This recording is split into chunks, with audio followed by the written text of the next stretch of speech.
නාට්‍යාමි army ගණේන්ද්‍ර කෝංග්‍රාගේ මේ අද්විතීය සිනමා රූපකරණයේ දැවැන්තම නිර්මාණකරුවා දේවින්ද කෝංගාගේ ප්‍රවීණ කලාකරුවාගේ සුන්දර දියණිය. එහෙම නැත්නම් සහාය අධ්‍යක්ෂකවරිය. ලංකාවේ ලාබාලතුම සහාය අධ්‍යක්ෂකවරිය මේ යාගේ දියණියට මේ දැවැන්ත කාර්ය නිර්මාණය කරන්නේ බාරදූර කාර්ය සහාය අධ්‍යක්ෂකවරිය හැටියට නාට්‍යාමි කියන නිර්මාණය පිළිබඳව ප්‍රේක්ෂක ජනතාවට දෙන්න පුළුවන් හොඳම පණිවිඩය ලාබාලතම සහාය අධ්‍යක්ෂක විදියට අපි ප්‍රේක්ෂකයන්ට දෙමු.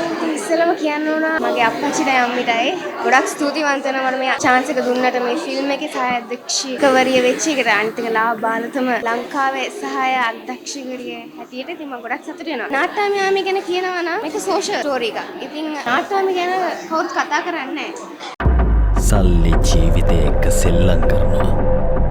ඒ සෙල්ලමෙන් මිනිස්සු වල්මත් වෙලා මනුෂ්‍යත්වය සහ ආර්ථිකය එකිනෙක ගැටෙන කල මියන මිනිස්කම පරයා නැගින වර අදින සීනාව කළුත් නැති සුදුත් නැති අලුවන් යථාර්ථය නාට්‍යාමි ආමි අපි නාට්‍යාමි ක්‍රූ එක ඩිරෙක්ටර් සහ හැමෝටම මේ ස්ටෝරි එක හැමෝටම දෙන්න ඕන නිසා තමයි කතා කරේ. ඉතින් මම ඉන්වයිට් කරනවා ආරාධනා කරන හැමෝටම අපිත් එක්ක එන්න ෆිල්ම් එක බලන්න. තරුණ එමන් නැත්තම් ලාබාලතම සහාය අධ්‍යක්ෂකවරිය විදියට අපි සමාජයට පුංචි පණිවිඩයක් දෙනවා. නාට්‍යාමිලා කියන්නේ රූපෙන් අපිට ජජ් කරන්න බැරි කට්ටියට. ඇතුළ ඒගොල්ලෝ හිත් හරිම බොම් උණුසුම්. මට ඇත්තට මේවා කියනවා ඕවර්වෙල්ම්ඩ්ලා ඉන්නේ. මොකද මගේ ෆස්ට් ෆිල්ම් එක ගොඩක් ඉමෝෂන්ස් එක්ක මං ඉන්නේ. ඒ නාට්‍යාමි අද සිල්වන් ඒ පුතත් ඇවිල්ලා ඉන්නවා. ඉතින් මම ගොඩක් සතුටු වෙනවා. ඔව් ගොඩක් සතුටුයි. නාට්‍යාමි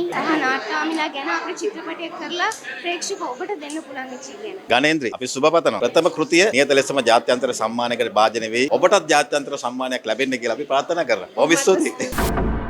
ඕන කාලේ නැතුව චිත්ත හැමදේම නැතුණාට පස්සේ ලැබෙන පළවෙනි පොඩ්ඩක්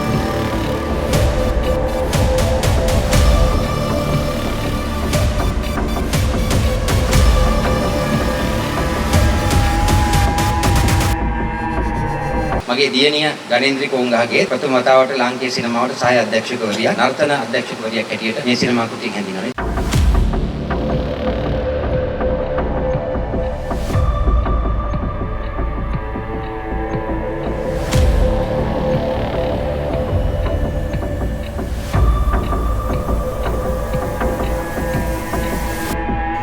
ඕන කාලේ නැතුව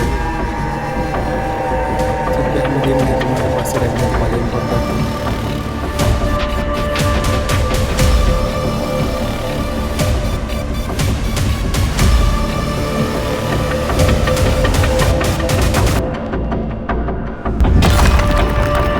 නාට්‍යාමි ආමි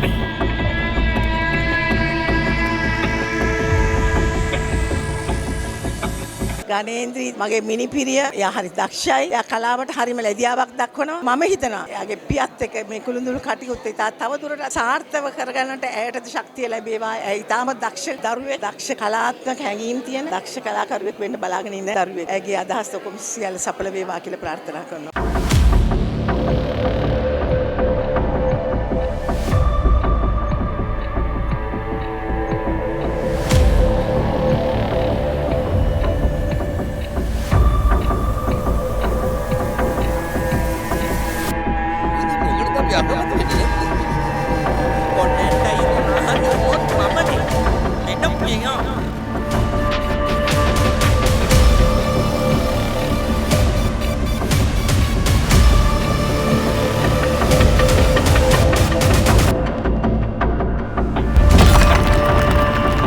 නාට්‍යාමි ආමි වක්‍ර ටීවී යුගයේ සයිබර් අන්ධහැරය